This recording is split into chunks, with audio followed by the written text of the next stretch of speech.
wassalamu ala rasulillah wa ba'd. So alhamdulillah, we're going to get started immediately since we have only till 9:30, and there's a lot to discuss. So just a disclaimer that this talk is going to be a little bit more academically intensive. It's not a normal talk, which is usually like, more of a kind of reminders and kind of preaching, because this is a talk which requires a lot of science. It requires a lot of legal discussions. So just so you know, it's going to be a lot of statistics, a lot of interpretation and things like that. So that's just my disclaimer before I begin. So let's get started. So abortion has become a pretty hot topic. This is not something that Muslims have not been discussing. They've been discussing it for over 1,000 years, and Muslim scholars have been discussing the recent manifestations of abortion in modern times for several decades, since the 1930s, 1920s, and prior to that. So the reason why it's become a hot topic is because it's a part of the American political debate right now, with regards to what's happening in Alabama and the new law that was passed, and with regards to Georgia and other states and the Conservative Party. So we'll talk a little bit about that as well. But primarily, we're not here to discuss the political aspect. We're primarily here to discuss the Islamic perspective on abortion as a whole. So with that said, let's define abortion.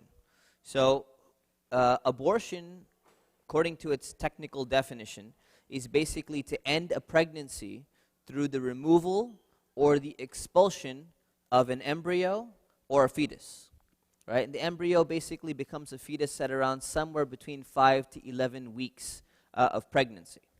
So how many abortions are taking place in the world today? Well, there's approximately 205 million pregnancies every year in the world today.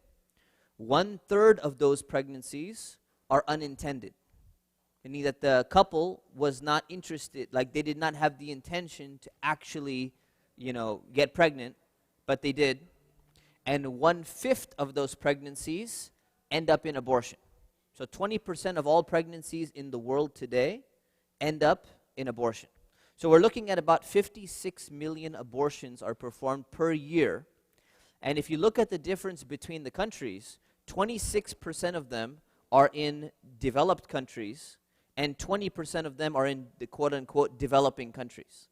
So there's not that big of a difference. It's almost, it's very close. So this is not a first world problem. It's not a quote-unquote third world, fourth world developing country problem or issue. It is something that is equally across the board. 45% of those abortions that I mentioned, out of the 56 million, 45% of them are performed unsafely. And because they're done unsafely, we're looking at 70,000 deaths per year because of unsafe abortions. And the statistics say that there's about 5 million disabilities per year because of those unsafe practices of abortion taking place. So that's a lot of abortions happening throughout the world. So how is abortion actually done? Well, this is not a new issue. This is something that has been done throughout history. Obviously, it changes over time, but you have abortion being performed through herbal medicines, through using sharp instruments and people reaching in and killing the fetus, or forceful massage on the woman's stomach, which ends up killing the fetus as well. There's been many different procedures for abortion throughout history. We have recorded instances of abortion from China, ancient China, from 2700 BCE. We have recorded instances from ancient Egypt, 1550 BCE, from Rome in 200 CE. So this is something that is well known. It's not something new. Hippocrates, in his manuals on medicine, he refers to abortion.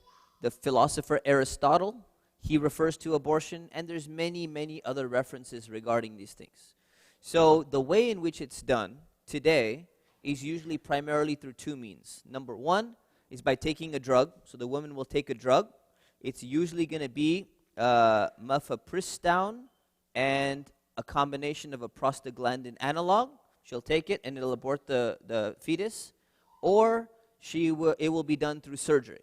And surgery, they use a suction device and they suck out the fetus so that it dies. It's not living anymore because it cannot survive outside the womb independently. Why do people perform abortions? Well, there's a number of reasons, so we'll kind of categorize them. Number one, people are not ready to have more kids. They're not ready for kids in the first place, or they're not ready to have more kids. They say, we have more than enough kids and it's going to be very challenging to get more, so therefore we want to have an abortion. There are marriage problems. And they say, we're going to bring a child into a marriage where we have very severe marriage problems. We don't even know if this marriage is going to last.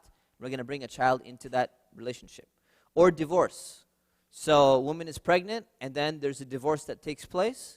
And they say, well, why should we have this child? We're not even a couple anymore. And other people, another reason is, they say that they cannot afford to raise a child. So it costs too much money. So I remember having a discussion with one of my friends. He's not a Muslim, but he's telling me basically, he calculated. He says basically each child costs about $1 million. If you calculate and factor in university costs and healthcare costs all the way to get them to adulthood, it's going to cost $1 million. And then once they turn 21, you're not going to see them anymore. Again, he's not Muslim, right? So family values are different. But he says, what's the point? You know how much I could do with $1 million adjusted for inflation? So people have this idea that it's very, very expensive to raise a child, so therefore they don't want to invest that money. And the other reason for abortion is that they wanted a different gender or they wanted a different race. So they didn't get the race that they wanted, they didn't get the gender that they wanted. Now, this is obviously not always the case with married couples when it comes to race. Obviously, you know who you're marrying, but this is usually the case outside of wedlock. In terms of gender, generally, it is the females that are going to be aborted, because in some societies still until today, people want to have a male, which was something more common in the past, but it still exists today, and I'm going to come back to that point. So these are kind of like the base reasons on why people want to have an abortion. Then there's a second level. The second level is someone is engaged in fornication or adultery. They want to conceal that. So if they're married and they slept with somebody else, they don't want to get caught that they had a relationship with someone else. Or they were just in a non-marriage relationship. Now they're pregnant, they don't want people to know. So therefore they're going to try to cover up the fact that they were actually engaged in relationships, and they want to cover that up. So that's a second category of a reason. Third category is due to rape or due to incest. So the mentality is very different. The difference is that we don't want to have this stigma or burden of raising a child that's a result of either rape or that's a result of incest, whether it was consensual incest or not consensual incest. This is your own family member, and now what is society going to think? So that's another reason for it. Fourth category is due to deformities. So having deformities or severe deformities in a child is a fourth category of reason why people want to have abortions. And category number 5 is risk to the health of the mother or the life of the mother. So this is across the board. Pretty much these are most of the reasons why people want to have an abortion in the first place. Okay? So that's important to understand when we get to the Islamic discussion. So what status does a fetus have from an Islamic perspective? Right? This is a very important part of the question. So the first thing is Islam prohibits murder of human beings. Right? This is pretty clear. Allah says in the Quran, "And do not kill the soul which Allah has forbidden to be killed except in the course of justice." So you're not allowed to kill someone. Now, usually when we talk about murder, we're talking about adults. So what does Islam say about killing children? It's in the same category, if not worse. So Allah subhanahu wa ta'ala says in chapter 17, verse 31, He says, وَلَا تَقْتُلُوا أَوْلَادَكُمْ خَشْيَةَ إِمْلَاقٍ. Do not kill your children for fear of poverty. And then he explains, he continues, he says, we will provide sustenance for them as well as for you. Indeed, the killing of them is a great sin. So Allah mentions this as كَانَ خِطَأً كَبِيرًا. It is a great sin. So what used to happen in the past is, in Arabian society and in many other cultures, that if someone felt that they could not raise their children because it's too costly, because it costs a lot of money, not $1 million like we talked about, but it was viewed as something that is going to take away from your financial ability, or it's just going to be a big burden on you, then they would end up actually killing some of their children. Usually tends to be the females that were killed off, because the perception was that the male is able to fight in battle, and the male is able to go out and do business and trading because of the nature of the society, whereas the female cannot do that. So when it comes to militarily and economically, there's a disadvantage, especially in olden times. So they would kill their children, and Allah came and revealed the verse and forbade that. And then there's another verse where it mentions how severe that is, and it says, and when the girl who was buried alive will be asked for what sin was she killed. Chapter 81, verses 8 to 9. So basically, Allah emphasizes, He says, on the Day of Judgment, people are going to have to be held, they're going to be held accountable. And they're going to be asked, why was this little girl killed alive? What sin? What did she do wrong? How could you take the life of that child? So what's happening here is that when it comes to a human being, murder is prohibited. When it comes to a child, murder is prohibited. But then the question arises. The question is, what status does a fetus have? Does a fetus fall into the category of a human being? Does it fall into the category of a child, like a 1-year-old child? Or does it fall into some different category? So this is a discussion that not only Muslims have had or having, it's a discussion which many other religions, many other philosophers have discussed. So the question is this, is that why is murder prohibited against a person, right? When we call a person or a human being, right? What differentiates between killing an animal versus killing a human being, right? Are they equivalent? If you kill an animal, if you kill a cat, is it the same as killing a human being? No. For most people, it's not. For some people, it is. PETA, for the people for the ethical treatment of animals and all that stuff, they have some equivalency, but generally not. So the idea is this, that the question has to be answered. What status does a fetus have? Does a fetus have this exact same status as a human being, like a child that's born, or does it not? Because we differentiate between human beings and animals. We differentiate between plants. So then the question is this. If you're not allowed to kill a human being in Islam, are you allowed to kill animals for no reason? You're not. Are you allowed to kill plants for no reason? You're not. So the thing is, all three of them are living beings. But when you kill one of them, they don't have the same status. A human doesn't have the same status as an animal, and an animal doesn't have the same status as a plant.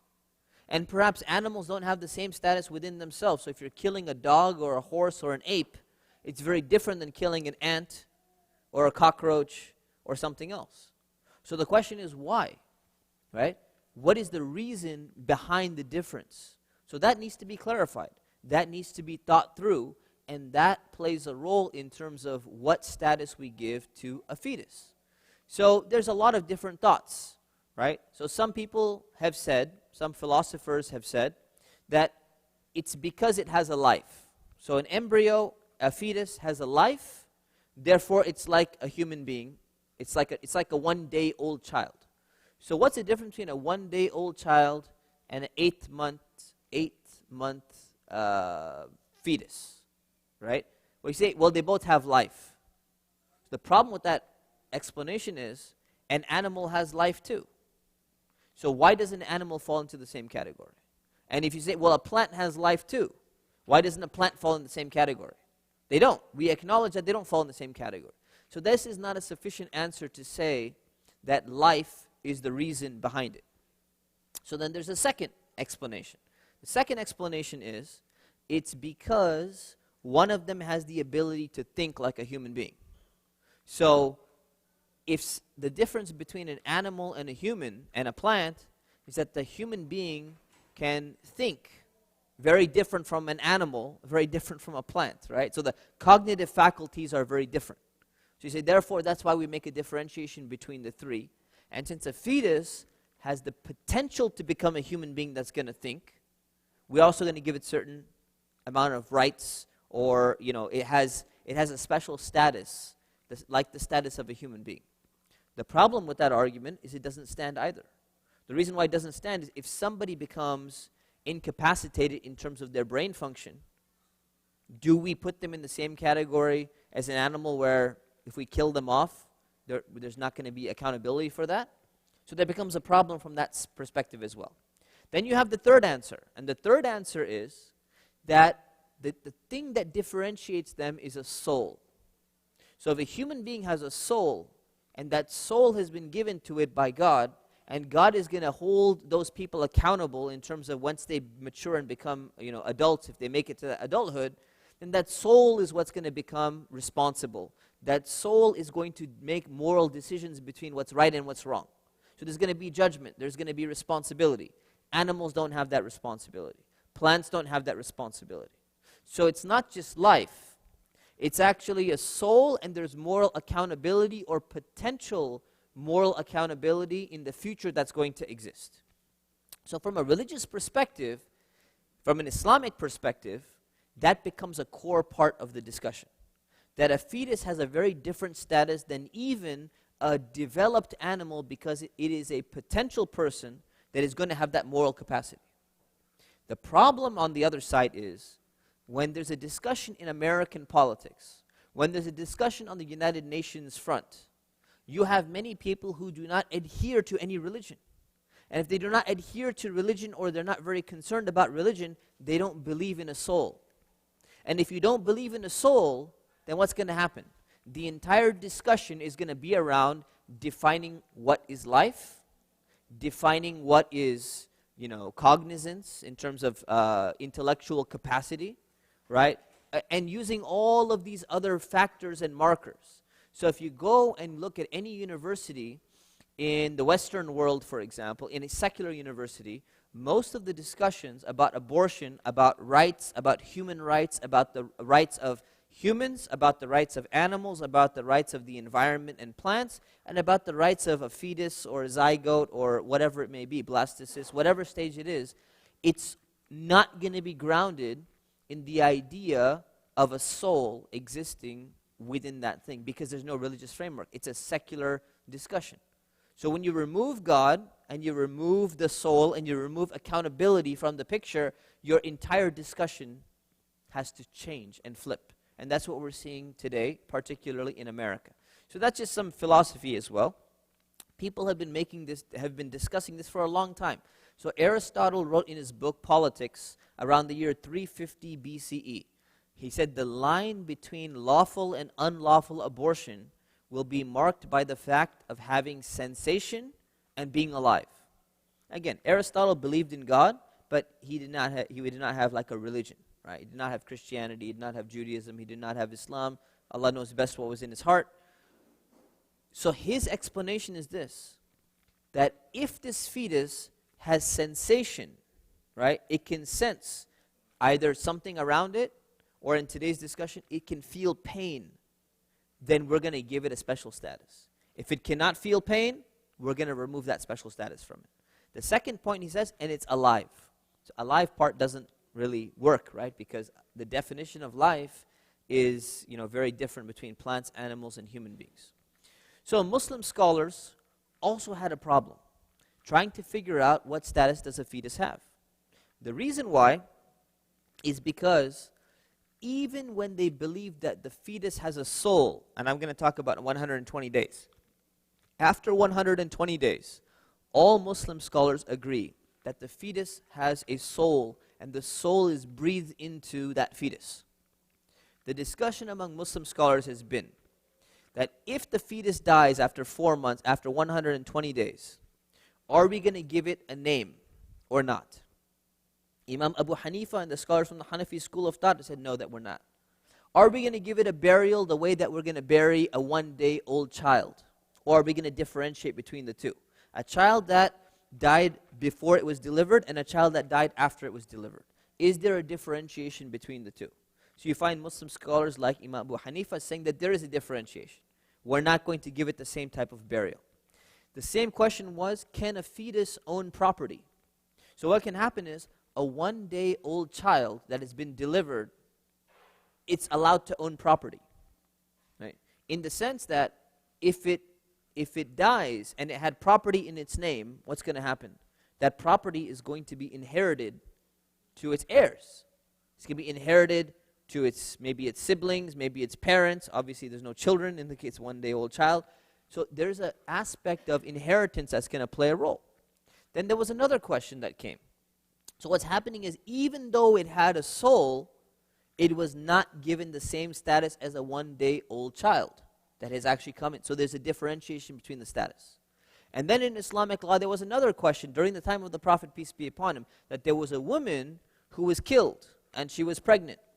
And what happened was, when you're killed by someone, accidental killing or whatever, there is a blood money that is due. So because the woman was killed and the child was killed, does that count as killing two people, where you have to pay double the blood money? Or does it not count as a full blood money?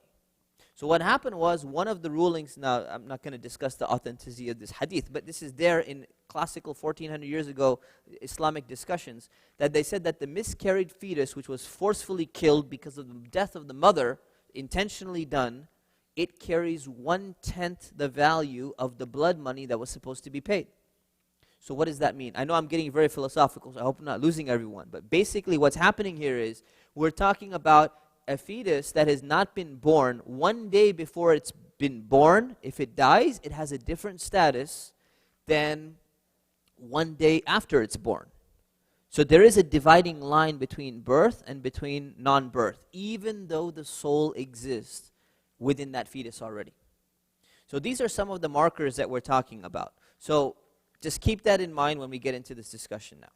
So whenever we're trying to figure something out in Islam, what we do is we go back to the Quran and we go back to the Sunnah. We go back to the Quran and we say, okay, where does it clearly tell us exactly when a human being becomes a human being such that it becomes murder to kill that child, right, under any circumstance, and that they have the exact same value as a 1-day-old child. So a 1-day-old child has the same value as a 100-year-old person. Has the same value as a 10-year-old, has the same value as a 20-year-old, right, from the perspective of killing them, right, or eliminating their existence. So what's going to happen now is we need to figure out somehow what guidance do we have, what indications do we have to figure out where does that fetus, what kind of right does it get as compared to a human being that has been born, or a person, right? So the issue is, it is not clearly specified in the Quran exactly what that is. So what that means is we have to reason it out. We have to figure it out. And there's many things in the Quran, there's many rules in Islam that are not 100% clear-cut, but you have to use your mind to figure it out, because Allah wanted you to put some effort into it. So this is what Muslim scholars have been doing for centuries, right? They put their effort in, they try and figure it out. Just like everything else in life. Science, you got to figure it out, you got to do some research, you got to do some experimentation. Someone writes a book, you want to understand the details of what they're writing, you have to try to put some effort into it, you got to figure it out. So when it comes to the Quran, because it's not specified, we have one verse, or 3 verses, that talk about the creation of human beings. Chapter 23, verse 12. It says that, I'll just read you the English. We created man from an extract of clay. We created human beings from an extract of clay. Then we placed them as a sperm drop in a firm lodging. And then we made the sperm drop into a clinging clot. And then we made the clot into a lump of flesh. We made from the lump of flesh bones. And then we covered the bones with flesh. Then we developed that thing into another creation. So blessed is Allah, the best of creators. So it explains the stages of the embryo going into the fetus and beginning to develop in the womb of the mother, at a time where no one really understood any of this, right? No one knew any of this. But it doesn't give us the exact time, the exact moment where one status turns into another status. So that needs to be reasoned out. That's not clear-cut mentioned in the Quran. So what do? We go to the Hadith. We go to the statements and the sayings of the Prophet Muhammad, peace and blessings be upon him, where we try to figure out, well, where is that dividing line? Is it from the beginning? Is it from fertilization of the sperm and the egg? Is it something beyond that? Is it before birth? Where do we draw those lines? So what we have is, we have statements of the Prophet, peace be upon him, which mention something very similar to what the Quran is saying, but it actually mentions time periods. So one of them, from Sahih Bukhari, Sahih Muslims, authentic, is very highly authentic hadith, it says, the creation of every one of you starts with the process of collecting the material for his body within 40 days and 40 nights in the womb of his mother. So it's 40 days and 40 nights. It says, then it becomes a clot of congealed blood for a similar period. So what was the period? 40 days, okay? How many days are we at? 80, okay. And then it becomes like a piece of flesh for a similar period. How many days are we at? 120. Then an angel is sent to him by Allah, and the angel is allowed to write down 4 things. What is the livelihood going to be of this person? What is when are they going to die? What are their deeds going to be like? Are they going to be wretched? Are they going to be blessed? And then the soul is breathed into that thing. At how many days? 120 days. Now that's one set of hadith that we have in the same collections of Bukhari and Muslim. Now what happened is, you have different narrations of the exact same hadith. And the different narrations have been interpreted by different scholars in 2 different ways. The first one is what I just said to you. So the similar period means we have 40, and we add 40, and we add 40, and we get 120. The other narrations of the hadith, according to some scholars, said that the similar period doesn't mean that you add them.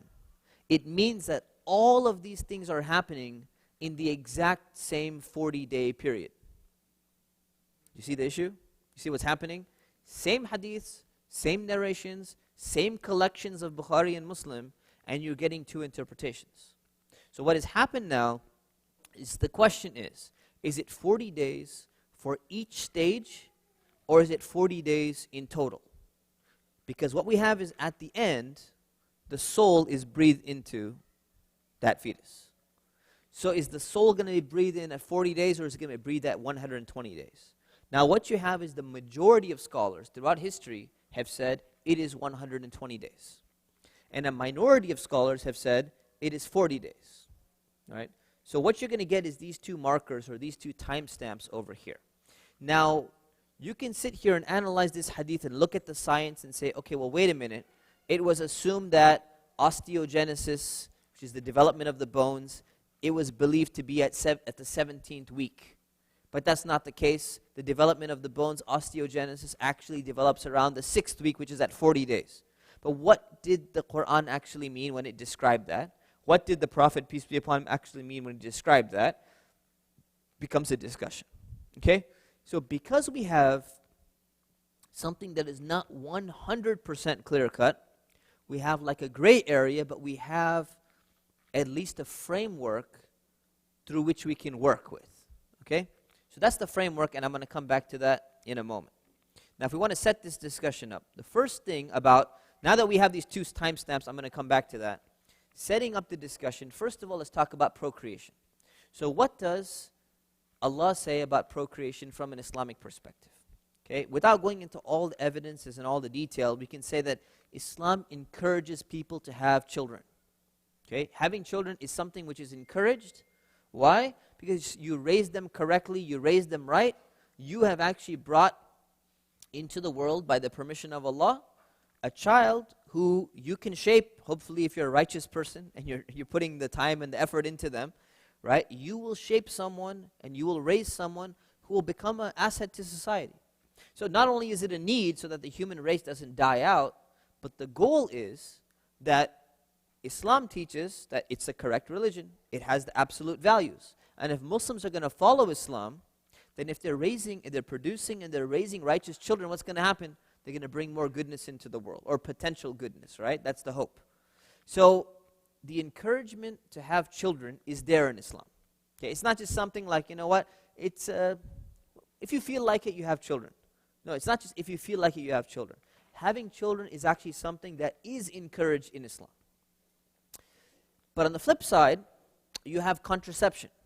Okay, So the idea of contraception is something which is allowed in Islam. So for example, if you look at other religions, you look at the Catholic religion, you look at the Mormon religion, they have the same thing, high emphasis on having children, for the same reasons that Islam emphasizes having children. But there's a strong discouragement against contraception in many of the other religions out there. When it comes to Islam, contraception is something that is allowed. It's been allowed since the time of the Prophet, peace be upon him, and there's a reasoning for it. The reasoning for it is not because it's not encouraged to have children, it's because raising lots of children the right way may prove to be difficult. It may affect the health of the mother to have too many pregnancies, right? So therefore it can become a problem. Or maybe, the father is going to be absent, or maybe the mother is going to be absent, doesn't want the child or something like that. So the idea of contraception is something which has been allowed in Islam. It's been agreed upon, for a very long time. But there's one restriction. And the only restriction, the main restriction of a reason for contraception that scholars have discussed is they say that it should not be done out of fear of poverty. Why? Because the verse that I quoted to you before, it says, do not kill your children out of fear of poverty, we will take care of them and you. Meaning, if Allah said that you should not be concerned about this because Allah is going to take care of that part, fear of poverty should not be a valid reason for contraception. Which is what I mentioned in the beginning, is one of the very common reasons for why people want to have an abortion in the first place. Right? The $1 million child, being raised in this society. That should not be the reason, right?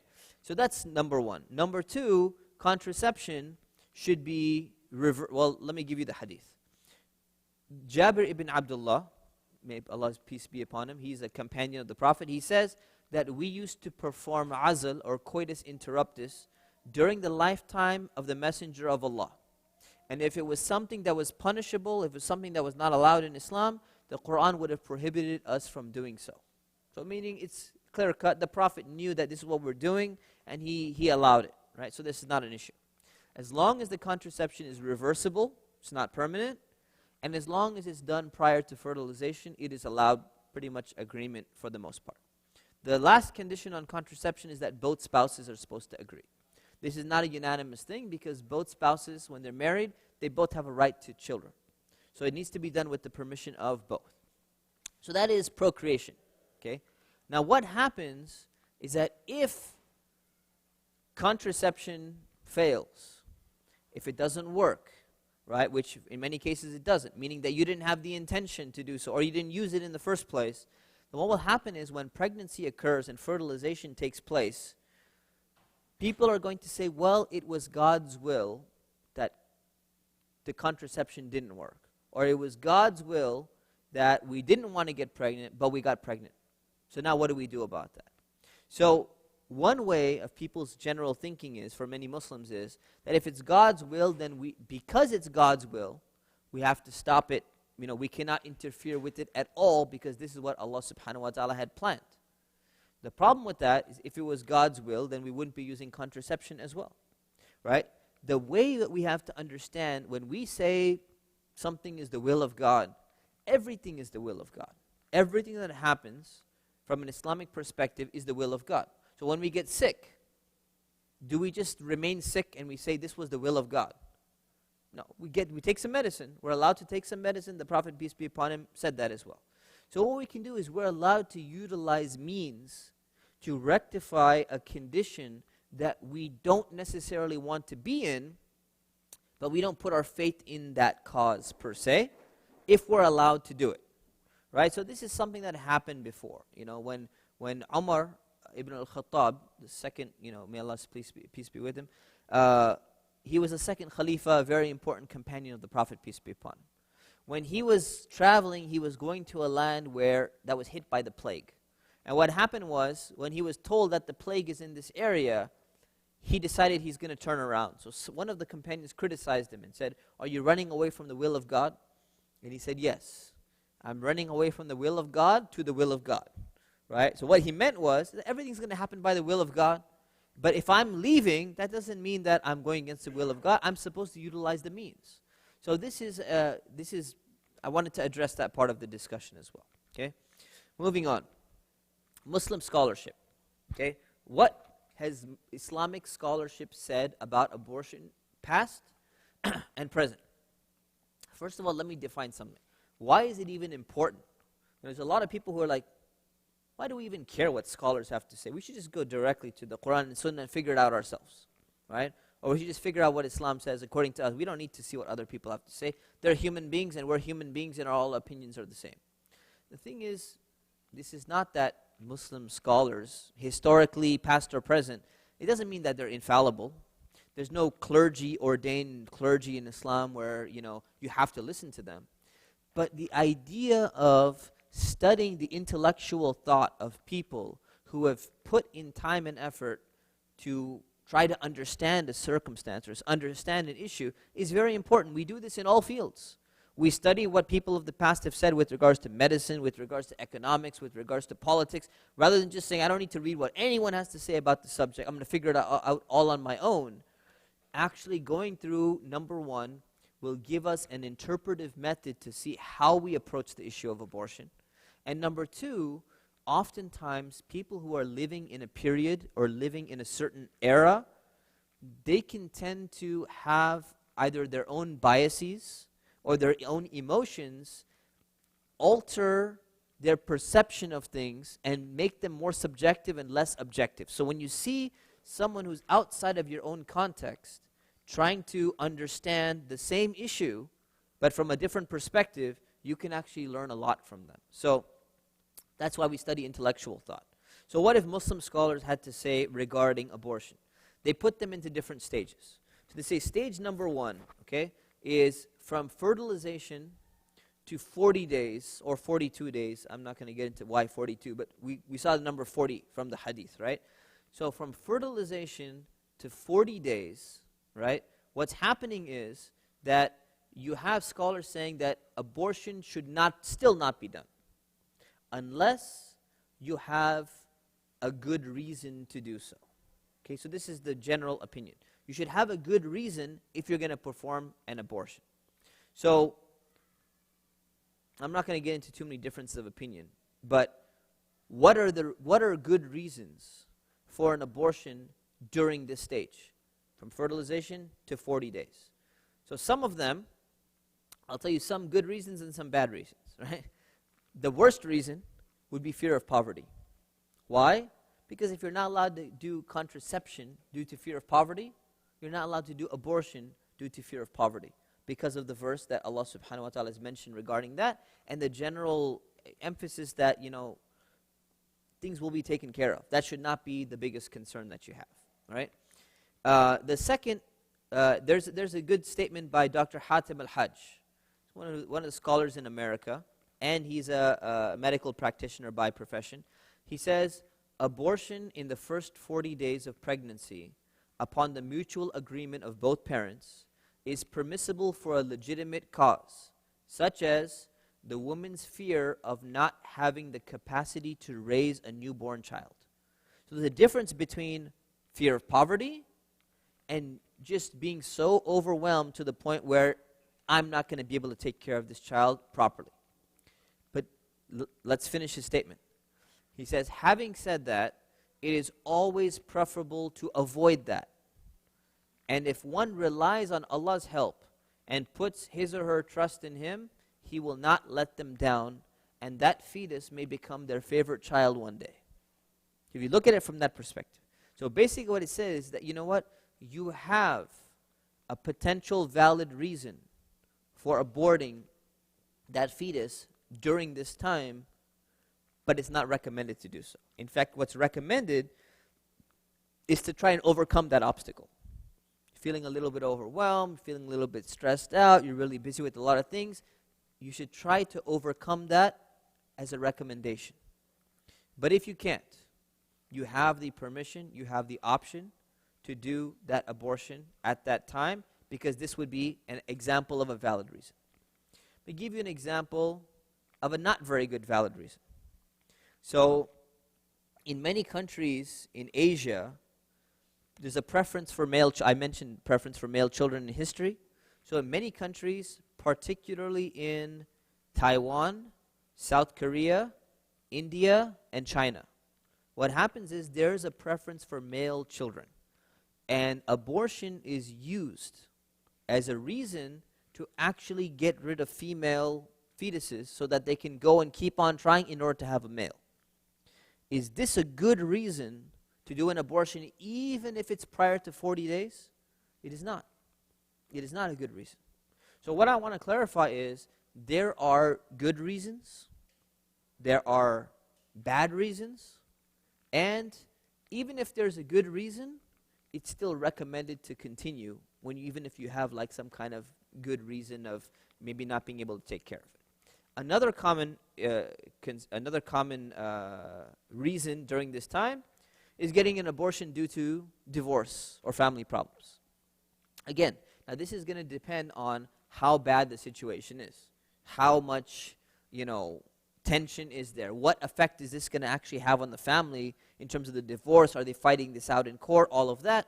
So this should not necessarily be something where people say, well, there's no way. I have to get an abortion because we're divorced now. Well, why? A child can survive. The child still has two parents. Even if one, whether they have joint custody or they have, shared, whether they have single custody or whatever it is, the recommendation, as mentioned by Dr. Hatim al-Hajj and many other scholars, the recommendation is to continue. Can it be a justification prior to 40 days? Yes, it can. But it's not the recommendation. So hopefully we're clear on this so far. Now, that is when it comes to 40 days. Now we have the second stage. The first stage is basically fertilization has taken place, right? And the embryo is turning into a fetus. The second stage is where it's developed, what's called the khalluq, where the features have now developed. So either 40, 42 days up to 120 days. Okay? So now this period here, we have two things going on. Number one, as I mentioned before, the interpretation of the hadith on whether the soul is coming in or not. So there's two issues here. One is, has the soul come in at 40 days or is it going to come in at 120 days? And the second issue is, even if the soul comes in at 120 days, you have the development, the physical development has taken place now. So that physical development, when it reaches that stage, there is a different level that that fetus has reached, such that even people who say that there's still no soul, there's a difference between abortion prior to the 40 days and after the 40 days, even though in both cases it has no soul. She said, well, why? If it has no soul, what's the difference? The difference is the same thing when we talked about animals. Why is there a difference between killing of an ape and killing of an ant? Why is there a difference between killing of an animal and killing of a plant? They're both living things, but they're different development of those living things. So there's a different status in which it gets to. So some of this, what the scholars have basically said is that if you have no good reason to abort, if you have no reason, it should not even be done before 40 days. But if you do it after 40 days, it's worse. So you shouldn't be doing it before 40 days, but it's worse if you do it after 40 days. Now the question is, when do you have an exception? Okay? So an exception has to be an exception that is higher than the exceptions before 40 days. So what are the exceptions before 40 days? It's going to be very, very difficult to take care of this child. Divorce is going to be very, very ugly, and all of these things are going to happen. So now the excuse, it has to be elevated. It should not be, I'm in medical school. It's going to be very hard. My class is going to be difficult if I have a child and this and that. That's now that excuse before 40 days has changed. That excuse is not going to be sufficient anymore because it's after 40 days. So the excuse now needs to change. So what are those excuses? They're not 100% clear-cut, but I'll give you some examples of what they are. Okay, there should be a pressing need now. Okay, that pressing need usually is there's going to be a severe deformity in the child. Not just a slight, something is going to be wrong. It's going to be born without a finger, right? Let's just abort the child. It's going to be some severe deformity that's going to significantly affect that child. Or number two, there was rape or there was incest that's going to happen, and that's potentially going to cause a very severe effect on the child and their life and the mother and the family and all of these other things, right? So these are two examples of when there would be an exception between 40 days and 120 days. Now, the question comes up, and this is a very it's a very tricky question, but we have to ask these questions. And that is it better to continue that pregnancy if there is a deformity, depending on the level of the deformity? Is it better to continue the pregnancy if it was a result of unwanted rape? Is it better to continue the pregnancy if it was a result of incest, whether planned or unplanned or whatever it is? Right? So that's where it becomes very challenging, and I'm going to tell you why it becomes challenging. So, hear me clearly, is that these are legitimate reasons, according to many scholars, to abort. But the question is, what is the recommendation? Right? Some people are like, I want to go with, just tell me what is absolutely permissible, right? So say if it's allowed, I'm going to do that. Other people say, if it's disliked and it's not haram, I'm going to do that. Right? That's not generally the attitude we should have as Muslims, right? The attitude is, we should try to do whatever is, we have to do what is mandatory. We're supposed to do what's recommended. Right? So the question is, what is recommended? Not what we want, if it's allowed or if it's disliked, that as long as it's not sinful, I'm going to do it. The question is, which one is recommended? So I'm going to give you some of what the scholars have said. So Sheikh Shaltut from Al-Azhar, rahimahullah, passed away quite a while ago, from Egypt. He makes an interesting argument. He says, on what basis, let's take a child with Down syndrome. Down syndrome is considered to be a severe deformity, a severe abnormality. So he says, on what basis are you going to abort this child with Down syndrome? So the common answer is going to be, well, it's going to be living a life of misery. Right? That's the normal answer, right? It's going to live a life of misery. So when it comes to Down syndrome, so on what basis are you saying that a child with Down syndrome is unhappy? Usually, if you ever dealt with children with Down syndrome, right, it's not necessarily the case. He's saying we project our perception of happiness onto another child. And you don't know exactly what that child is feeling, especially when it comes to Down syndrome. And what researchers say today is that Down syndrome, you can actually get a very decent quality of life. Even though the lifespan is cut short, on a case-by-case basis, you can get a very decent quality of life for that child. So on what basis did you abort it? You have to have some good reason. So what's your reason? Your reason is, oh, that child's going to be miserable. Well, that excuse is not really strong, per se, depending on the case of the deformity. So then what will happen is, it's a burden on me. Right? So if it's a burden on you, you see how that resembles khashyat imlaq, that fear of poverty. Says Allah's going to take care of you. That's not an issue. So the late Dr. Ahmed Saqr, may Allah be pleased with him, right? May Allah forgive him, have mercy on him. He makes an interesting argument. And he's a medical, professional as well. So he says, look, I know, he was not so much a legal scholar. So he says, I'm not speaking from the Islamic legal perspective.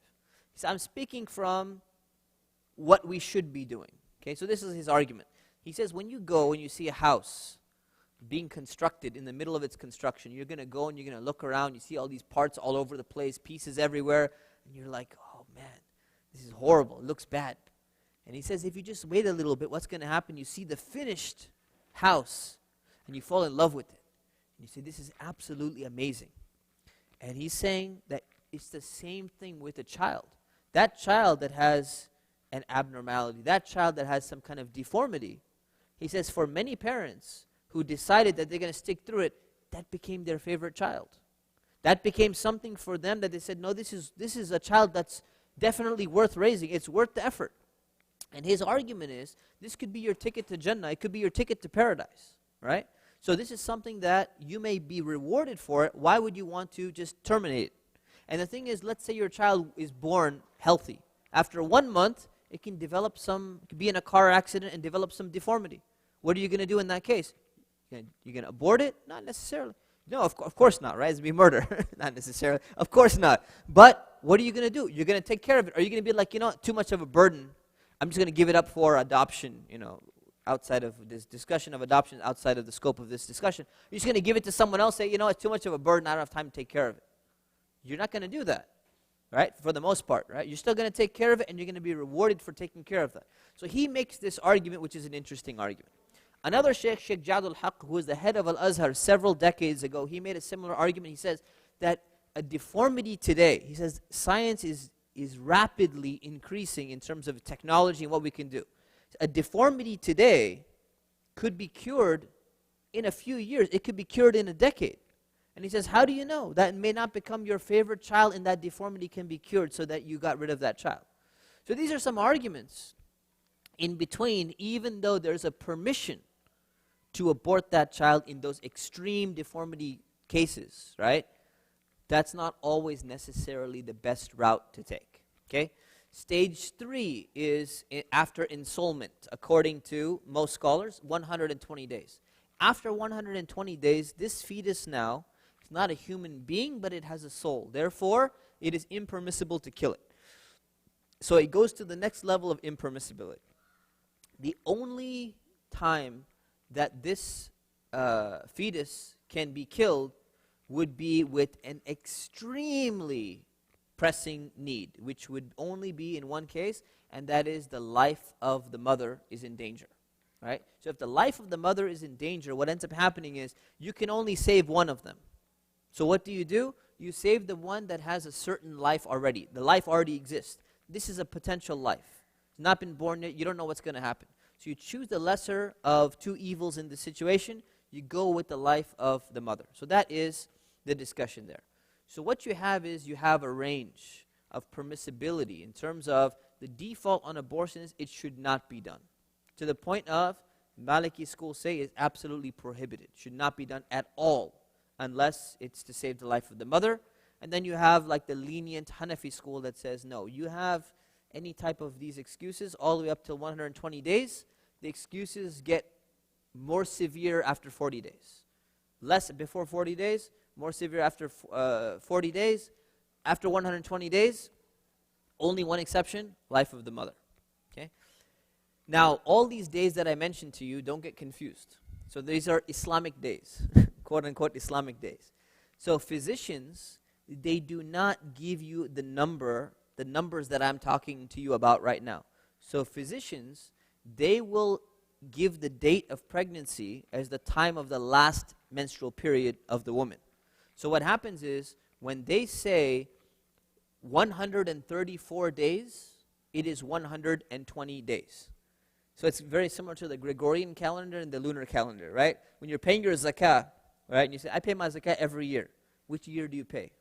Do you pay it every 365 days? You're paying your zakah late. You should be paying every, how many days? How many days are in the Islamic lunar calendar?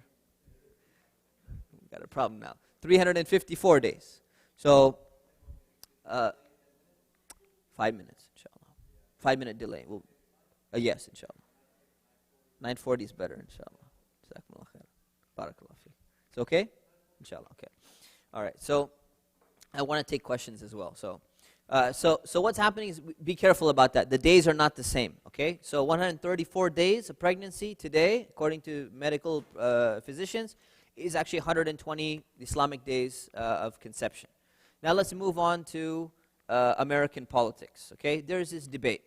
The debate comes down to 3 variables. Number 1, is the embryo or fetus a human that has a right to life? Is it a person, which is what we just discussed? Number 2, does a woman get to decide what she does with her own body? Does she have ownership, in a sense, over that fetus because it's inside of her body? And number 3, is there a public health measure that the government can take in order to make some kind of population control, or to protect the lives of women, or to protect the lives of the embryo, right? So what happened was, the first countries to legalize abortion was Soviet Russia in 1919, Iceland in 1935, Sweden in 1938. So they're among the first countries to legalize certain or all forms of abortion. And what you find is these countries have something in common. What do they have in common? Huh? Old communities? No. Not just communism, but irreligious communities. Not very religious communities at all. Very secular communities, right? So in 1973, we have Roe v. Wade, the landmark Supreme Court case, which basically said the following. It says, the Supreme Court says that during the first trimester of pregnancy, so they define these trimesters into periods, that during the first trimester, governments cannot prohibit abortions at all. During the second trimester, governments could require reasonable health regulations. And it said during the third trimester, abortions can be prohibited entirely so long as the laws contain exceptions for cases where they were necessary to save the life or the health of the mother. So what do you find? You find three divisions, different divisions than what Islam is saying, but three divisions that they're coming up with, right? The problem is the wording of their divisions are very different, and they're very loose and very malleable, okay? So what's happening now is, in America, you had 2018, Pew Research Institute did a survey. The survey was, how many of you want to legalize abortion completely? 25% of Americans. How many of you want to legalize most abortions? 34%. How many of you think most abortion should be illegal? 22%. How many of you think all abortion should be illegal? 15%. So what you see is America is pretty much divided across the board. Okay? But none of them have any discussion of these timestamps that Islam has put into place. That is not part of the discussion. That is not part of the survey. So what's happening is, where are Muslims in that Pew Research Institute survey? They shouldn't be in there in the first place, because they do not fall into any one of these four categories. And that becomes a problem for American Muslims who are trying to figure out, well, where do we stand? Well, I can tell you where you don't stand. You don't stand on that spectrum, because our spectrum is completely different. Our understanding of life and ensoulment and valid reasons and non-valid reasons and all of that is very, very different. So what you have is basically the Catholic Church is generally the most conservative, the most, conservative is not a good term, the most pro-life, in the sense that they say the moment conception happens, the moment fertilization takes place, that is equal to a human being, and it's murder to abort that child. Lutherans, Evangelicals, the Church of England, Orthodox Jews, very, very similar stance as well. American Baptist churches, they condemn that form of abortion, but they don't take any public political stance, and they say we're not going to take a political stance. And some of the scholars have said we should take a very similar thing. We should have a religious stance, and we should not take a public political stance in American society, and that may be a good option potentially. So, and then there's other, very, liberal religions who say no, we should allow everything across the board. So when it comes to Islam, this discussion or debate in America between pro-life versus pro-choice. What does pro-life mean? Pro-life generally means that a fetus is equal to a human being, and if you kill it, it is equal to murder. Very clear-cut. Pro-choice means it is a woman's decision whether she wants to continue her pregnancy up until whatever point, because as long as that child is inside her womb, up until 9 months before it's born, it's her right to do whatever she wants with it. And what's happening is these two groups, which are kind of here, where is Islam on the spectrum? It's in the middle somewhere, right? These two groups are fighting each other. If Muslims sit there and they ally themselves with one of these things, or they get caught up into the emotional rhetoric of one of these things, then they're actually going outside of the framework of Islam. So let me give you an example. Milla Jovovich is a famous actress. If you've ever seen Resident Evil, she did a pretty good acting job. But she basically had an abortion, and she's a staunch advocate who basically has set the framework and says, who are you to tell me what to do with my body? It is my decision, it is not your decision, and no one can tell me what to do with my body. So that is kind of the liberal perspective of, it's not your business, it's not your body, it's mine. The problem with that argument is, even when it comes to animals, if your neighbor is beating and torturing their dog, do you just be like, hey, it's my business, I can do whatever I want? Even if it's a dog, you're supposed to report them to the authorities, because even animal abuse and animal cruelty is not allowed, right? You have Hillary Clinton, when she was debating Donald Trump in the 2016, she was asked a question point blank. She says, why did you vote against the ban on late-term partial birth abortions? And her answer, she avoided the question. So Donald Trump said, yeah, she thinks it's okay to rip out a baby in the last month of pregnancy. And she avoided that question too. Right? So that's a very problematic stance, very similar to Milla Jovovich's stance. That liberal stance does not have any place in Islamic framework. Then you have the other side, which is basically we need to go and kill these abortion providers and bomb their Planned Parenthood clinics and all that because they're committing murder. We're not there either. So we're somewhere in between, in the middle. So my conclusion is this, is that there's a societal effect that needs to be taken into consideration. This is not just a legal discussion. Abortion should not be a primary means of birth control in Islam. Abortion should not be for personal or social convenience of what you feel like doing, right? There needs to be access to contraception education, which will actually reduce abortions, but it still does not solve the entire issue. As Muslims, we should denounce irresponsible sexual behavior and acts of violence that contribute to a large amount of abortions per year. So it's not just a legal discussion of what happens in abortion. It is a societal issue of all of these relationships that are taking place. Many of them are having all these abortions because of, one, lack of education, lack of not, knowing when to determine pregnancy, waiting until later periods, and because of the amount of relationships which are taking place. All right? So Islamic law has a principle. The principle is that whenever you can, you're supposed to prevent harm. You're supposed to prevent something bad.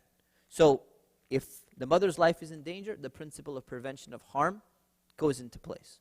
But the Western ethical framework of preventing harm is very different from the Islamic ethical framework, because harm in a Western ethical framework has three main considerations. Number one, financial harm to the individual or to the family.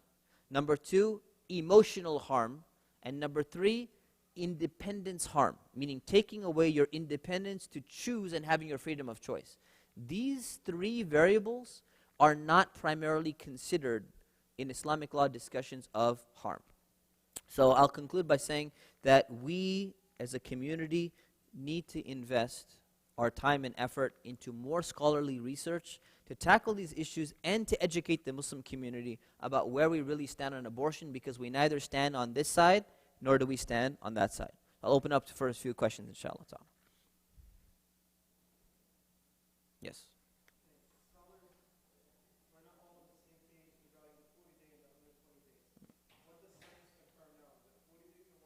Science cannot confirm anything. You said science, right? Science doesn't believe in a soul. No, I'm not talking about the soul. The creation of the fetus. You said that the Hadith said the first 40 days this happened, the second 40 days this happened. What does science confirm? When is the bones created? So the thing is, it depends on what level of bone structure, right? So it's not clear-cut in the Hadith, therefore it's not clear-cut in science. Other questions? I expected a lot of questions, yes.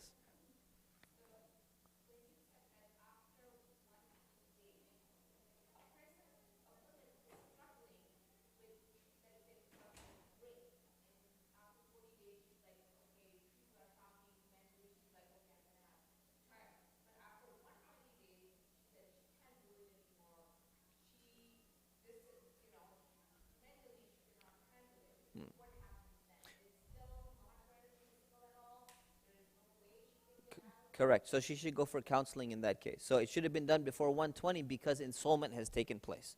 I understand it's a very sensitive issue, very emotional issue. At the same time, it's important to understand Islam's perspective on the soul coming in definitely by 120 days, right? So that's why education is extremely important to prevent these difficult situations from occurring. Okay, yes. Yes.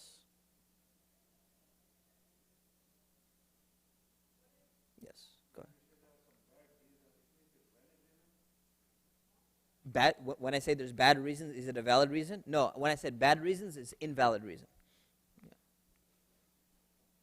So, like, say, for example, like, from 0 to 40 days, you have an abortion.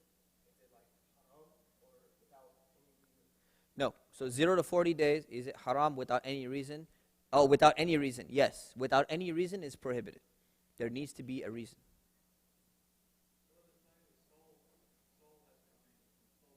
What are the signs of ensoulment? There's no signs. The signs are just coming from the text of Islam, the statement of the Prophet, peace be upon him.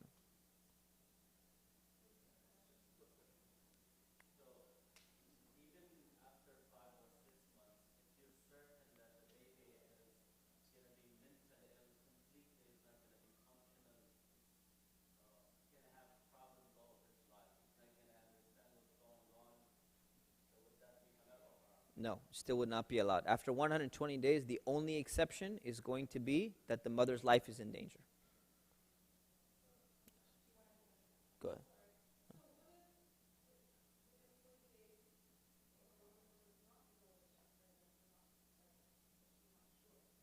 It falls into the same category, whether she knows or she doesn't know. These are the markers.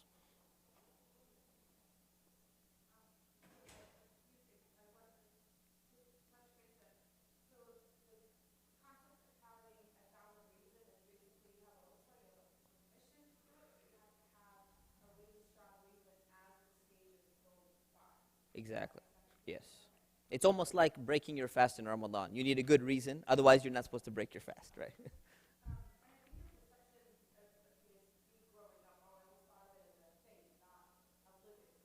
Mm. Right, alhamdulillah. So if you look at the pictures, it'll actually help you a lot. So depending on where it is, it becomes more and more living. Right.